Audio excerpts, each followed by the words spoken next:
Started with a knee replacement. 2 weeks of recovery, she said. 2 weeks and then she would go home and we would all return to the comfortable distance we had maintained for 11 years of marriage. That was 18 months ago. She is still in my house. Her mail comes here now. She has rearranged my kitchen 3 times. And last Tuesday I found her on a call with a real estate agent, asking what our house would be worth if we decided to list. I want to tell you about the kind of person I was before this started, because I think it explains some of what I allowed to happen and why it took me so long to stop allowing it. My name is Patricia. I am 49.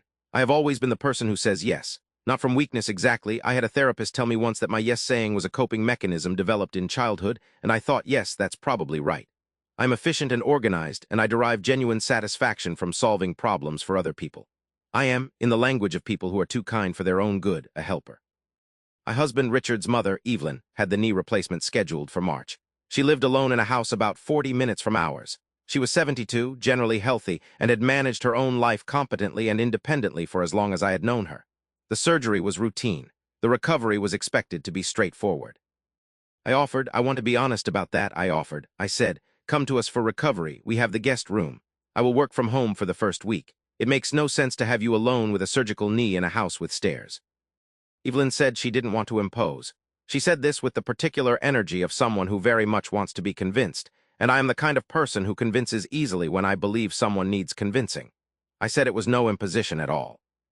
She arrived on a Thursday with 2 suitcases and a bag of medications, and settled into the guest room with the efficiency of someone who knew exactly how to make herself at home. The first week was fine. She was genuinely limited by the surgery, genuinely grateful, genuinely the kind of guest who says please and thank you and doesn't comment on how you load the dishwasher. Week 2, she started to feel better. Week 2 is also when she rearranged the spice cabinet. I noticed it and said nothing. It was a small thing. She had been cooped up and bored, and rearranging a spice cabinet is a low-stakes exercise in control. I understood. I said nothing. She rearranged the undersink storage in the second week as well. She moved a stack of magazines I had on the side table in the living room because they were cluttering the aesthetic, she said. She reorganized the hall closet. At the end of week 2, I asked Richard, when is she going home? He said, I'll talk to her. He talked to her. She said she wasn't quite ready, her mobility wasn't where she needed it to be, the stairs at her own house concerned her, she was worried about being alone if something went wrong. She said 2 more weeks. I said yes. The helper in me said yes before I had finished processing what yes meant. 2 more weeks became 4, 4 became 6. In the 6th week, her mail was still coming to her own house, and I thought, at least the mail is still there, the anchor is still there, she is still tethered to her life. Then I noticed that a few pieces of mail had started arriving at our address. She had quietly, without asking, updated a few accounts. I asked Richard again. He talked to her again. She cried, which she had learned or had always known was effective with her son. She said she had been thinking. She said her house was getting harder to manage. She said the neighborhood had changed. She said she was lonely there. None of these things were about her knee anymore. I'm going to tell you what 18 months looks like when someone moves into your home without ever formally deciding to move into your home. It looks like your kitchen's slowly becoming her kitchen, not through aggression, but through the accumulation of small preferences that solidify into rules. It looks like your evening's changing shape.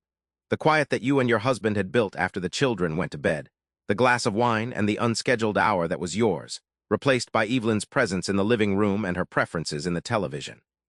It looks like your husband in a perpetual negotiation between his wife and his mother, getting the timing wrong in both directions, never quite standing fully in either place.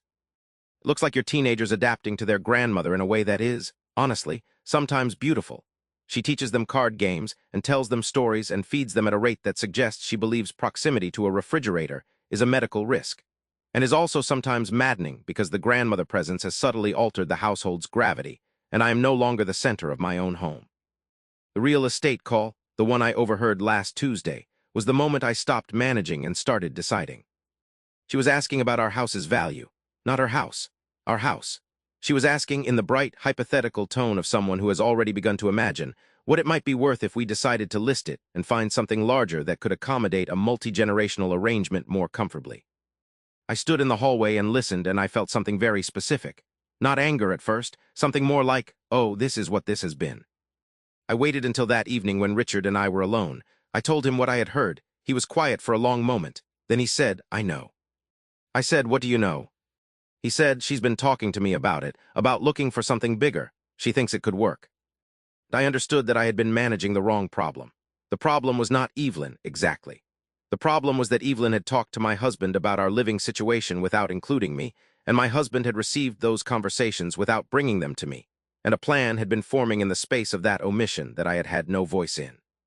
Richard and I had a long conversation that night. It was not a comfortable one. Some of the things that were said were overdue by many months. He acknowledged that he had not handled this well. I acknowledged that I had said yes when I should have said a kinder version of no. We agreed that whatever happened next, it would be a decision we made together, the two of us first, before anyone else. Evelyn goes home in 3 weeks. Her house has been set up by a home care service that Richard arranged and that she resisted and then accepted. The stairs have a new rail. She has a schedule for physical therapy and a grocery delivery service and a neighbor who has agreed to check in twice a week. She cried when we told her. She said she had been so happy here. She said she didn't understand why we wanted her gone. Said, and I was genuinely gentle when I said it because I meant what I said, that we didn't want her gone. We wanted her in her own life, which was separate from our life and which she was fully capable of living. I told her that she was strong and competent and had managed everything on her own for decades. I told her the guest room would be available for proper visits, real visits, the kind with a departure date agreed in advance. She's taking her mail back tomorrow. She's unhappy about the rail on the stairs because it doesn't match the decor, and she told me this as if I might apologize for it. I said it will keep you safe, which is more important than matching. I've been practicing sentences like that, sentences that are kind and do not leave room for negotiation. It turns out I am capable of them. It only took 18 months of a rearranged spice cabinet to get here.